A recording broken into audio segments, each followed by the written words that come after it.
She walked in with grace and a flawless smile, but within minutes the polished calm shattered. By the time the interview ended, millions would be questioning who truly lost control. They booked her for a simple morning chat. But what unfolded between Meghan Markle and Michael Strahan wasn't just a PR disaster. It became the most talked about moment in morning television history. The Good Morning America studio was humming with its usual pre-show energy. Makeup artists rushed between stations, production assistants whispered into headsets, and the scent of fresh coffee mingled with the faint buzz of tension that always preceded a live segment. Michael Strahan, the ever-composed host with years of media experience, sat calmly in the green room, reviewing the morning's rundown.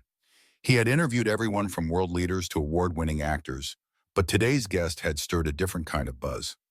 Meghan Markle, the former Duchess of Sussex, actress, humanitarian, and now headline maker, was here for a special live segment. Officially, it was supposed to be about her latest philanthropic initiative and a new wellness documentary. Unofficially, the producers knew this interview could veer into unpredictable terrain. Meghan had been in the headlines constantly, her Netflix specials, royal drama, and persistent rumors about her marriage. Still, Michael had no plans to ambush her. That wasn't his style. Meghan arrived early. She was poised, polite, dressed in an elegant ivory pantsuit that struck the perfect balance between royal decorum and Hollywood chic. She greeted the crew graciously, complimented the flowers on set, and even cracked a joke with one of the producers. But beneath the surface, behind the smile and effortless posture, there was a glint of something else, something unreadable. At precisely 8:17 a.m., the red light above camera 3 blinked on. The show was live. Michael flashed his signature smile.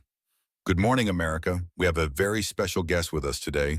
Meghan Markle is here to talk about her latest work, her new documentary, and of course, life beyond the spotlight. Meghan, welcome back to the show. Thank you, Michael. It's always a pleasure, she said smoothly, her voice calm, rehearsed, and unwavering. The first 5 minutes rolled on like clockwork. They talked about the wellness series, motherhood, community work, safe ground, and Meghan answered with polish and poise, sprinkling in buzzwords like authenticity, healing, and growth. But then Michael made a subtle pivot. So Meghan, he began gently, you've worn many hats, actress, activist, member of the royal family. But I'm curious, when you look back at your acting career, how do you see it now? Did it prepare you for the public scrutiny that came later? For a heartbeat, Meghan's face didn't change. Then her eyes narrowed just slightly. Well, I think it's reductive to focus on my acting when there's so much more to who I am now, Michael. Michael nodded. Of course. But don't you think those earlier roles shaped how people perceive you today? Meghan let out a short, clipped laugh. Perception is an interesting thing. People tend to believe what they're told, especially by the media. There was a subtle chill in her tone now. The control room picked up on it immediately. One of the producers whispered, uh-oh, or hey-oh, into her headset. Michael, still composed, leaned in. Fair point. Though I'd argue interviews like this are our way of letting people hear directly from you. Meghan's smile faltered for just a second. I suppose, if the questions are thoughtful. A quiet silence pulsed between them, just long enough for viewers at home to notice. But Michael wasn't new to tension. He pressed on, flipping to the next card.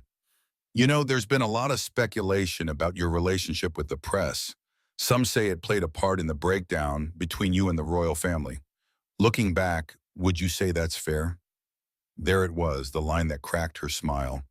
Meghan leaned back in her chair, crossing her legs deliberately. That's an oversimplification. I left because I wanted peace. Because I wanted my children to grow up in a space where their mother isn't dissected on national television. Ironically, here I am again. Michael raised an eyebrow. And yet you've chosen to be very public since then. Documentaries, podcasts, interviews like this one. Some might say you stepped out of one spotlight only to create another. The air in the studio thickened. Meghan responded with an icy smirk. Are you suggesting that speaking on my own terms is somehow equivalent to being hounded by tabloids? Not at all, Michael said calmly. Just pointing out that the transition wasn't exactly a retreat from attention. Now the camera zoomed in slightly. The tension had become part of the segment. But unlike tabloids, Meghan replied sharply, I get to choose the narrative. I think that's something you might not understand unless you've lived it. Michael remained unfazed. I'd argue that as someone who's worked in both journalism and professional sports, I understand the pressure of public perception better than most. The moment hung there, two professionals locked in a silent contest of control. Michael changed tack, keeping his tone even. Let me ask you this. Do you think your departure from royal duties had anything to do with your past? Your upbringing, your Hollywood career? Did any of that clash with the expectations of the crown? Meghan didn't blink. If you're asking whether I was too American for the monarchy, the answer is yes, and I wear that like a badge of honor. A few audience members chuckled awkwardly. Michael smiled politely, but his eyes studied her closely. And has that cultural clash affected your current relationship? With Prince Harry, for example? Meghan's tone shifted again, now colder, sharper. My marriage is not a topic for public entertainment, Michael. I came here to discuss serious work, not indulge tabloid fantasies. No disrespect meant, Michael said. But people are curious. You two have been icons of change, and part of that story is how you support each other through it.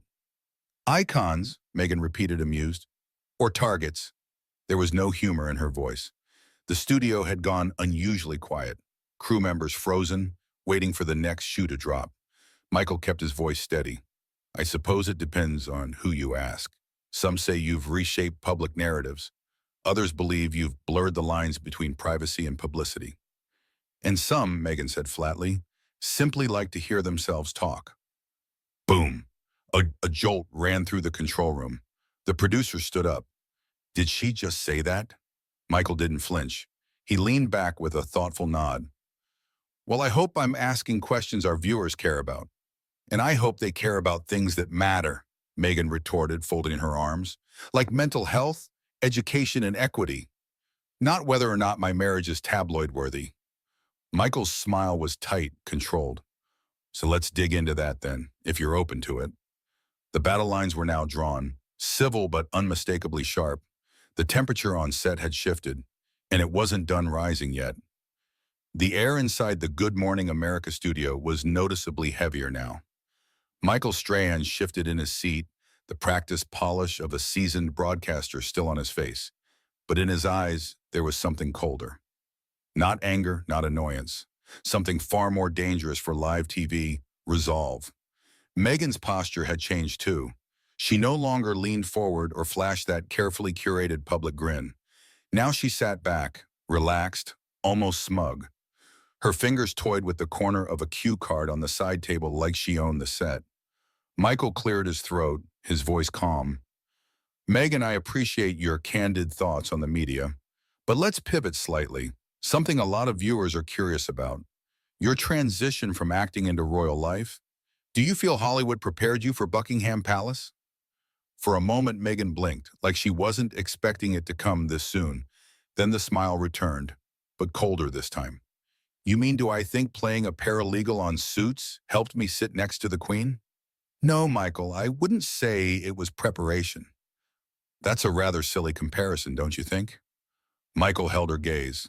Not at all. Plenty of people make career leaps, but I imagine there must have been some parallels, like managing public scrutiny or balancing personal expression with public duty. I think what you're really asking, Meghan said, eyes narrowing slightly, is if I was ever worthy of the role. No, Michael replied smoothly. I'm asking if your previous experiences helped or hurt the transition, and whether you feel you were prepared. Meghan chuckled, a sharp, joyless sound. Prepared for a family that thought I was a prop in their historical drama? Let's just say no script could have prepped me for that. Behind the cameras, producers began shifting. The director mouthed, let it play. They knew what this was becoming. Viral gold. Michael turned a page in his notes. Let's talk about the decision to step back from royal duties. There's been speculation that tensions weren't just with the press, but within the palace itself. Meghan's expression shifted again. Oh, here we go, she muttered under her breath. Michael raised a brow but continued. There were reports, unconfirmed of course, that some of those tensions involved your own behavior. That perhaps some people felt you weren't interested in adapting to the institution. A pause, a sharp inhale from someone off camera. Meghan didn't blink. And I suppose you're quoting those mysterious palace insiders, right?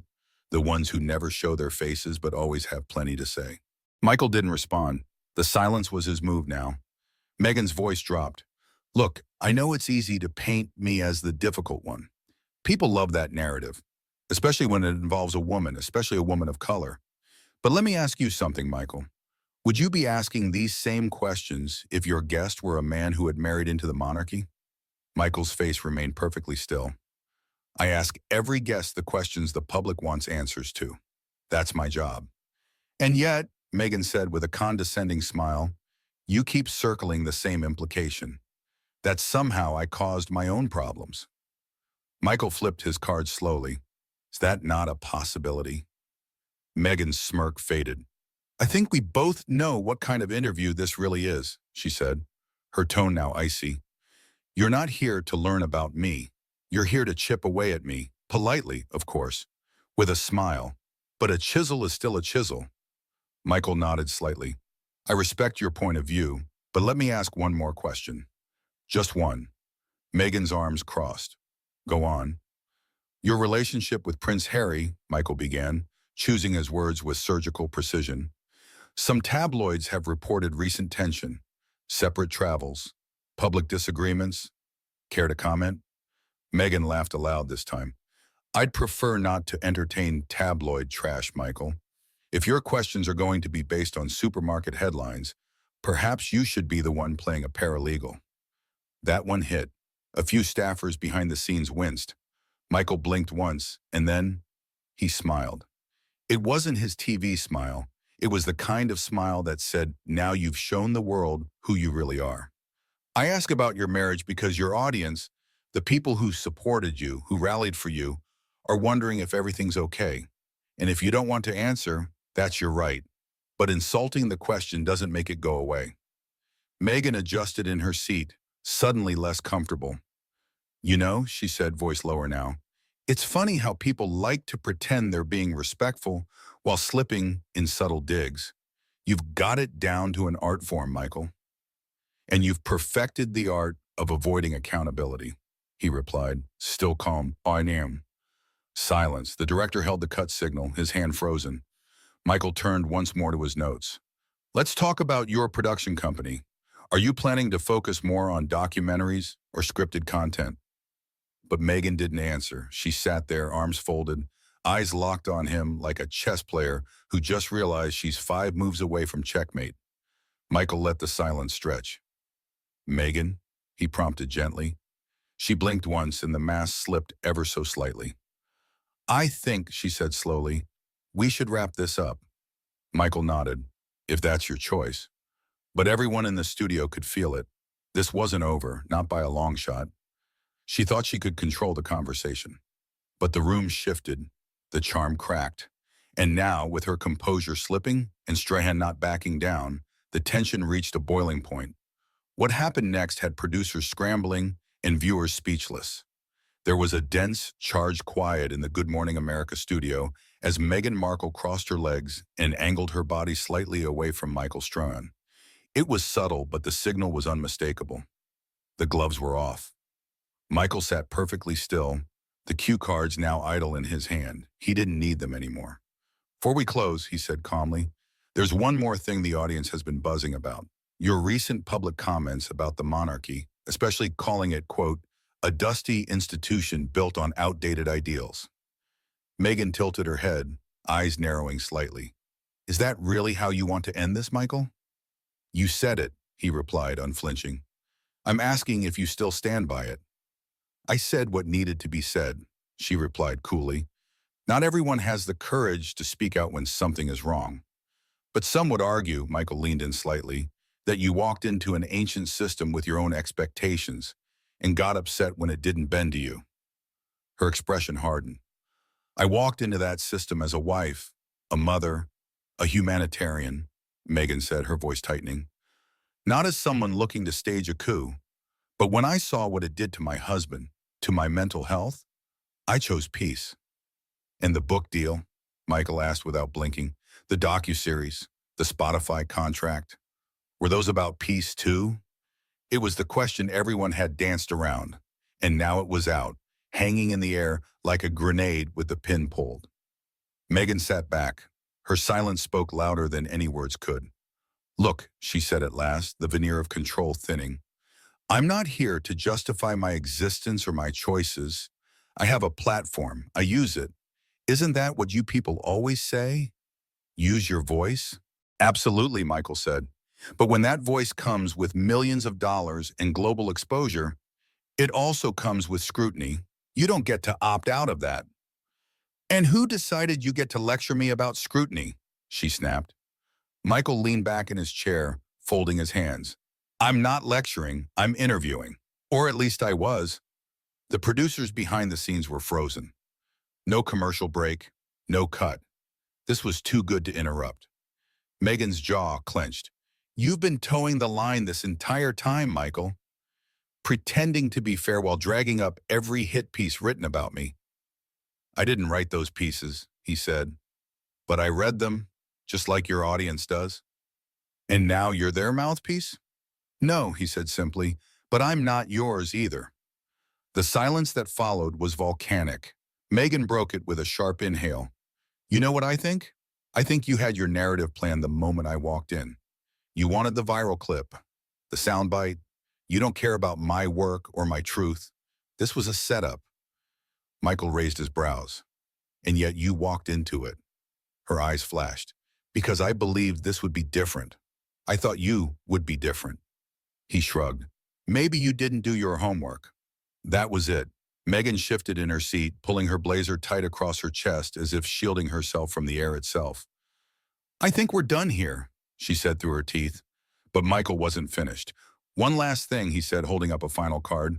You said recently in a speech that the truth has no expiration date. Is that still your belief? Meghan didn't look at him. Play your clip, Michael. Get your moment. He didn't. He just stared at her, waiting. She stood. Without another word, she walked off camera, heels clicking like a metronome counting down the end of a very public unraveling. Michael remained in his chair, exhaling only when the sound of the backstage door clicking shut echoed faintly across the studio. The room remained still. No one spoke, until the floor director whispered, We're out in 3, 2, 1. The screen faded to commercial. The studio was dead silent. You could have heard a pin drop beneath the soft hum of cameras. Michael Strahan, ever the seasoned host, sat back in his chair, cool as ice, while Meghan Markle leaned forward, visibly rattled, her perfectly composed image unraveling thread by thread. Let's be honest, Meghan said with a clipped tone, brushing a strand of hair behind her ear. There's only so much anyone can take of this interrogation. Michael didn't blink. You're free to answer, or not answer, any question, Meghan. But remember, this is live television, and you're the one who agreed to be here. Meghan let out a dry, incredulous laugh. Oh, please, don't act like this wasn't a trap.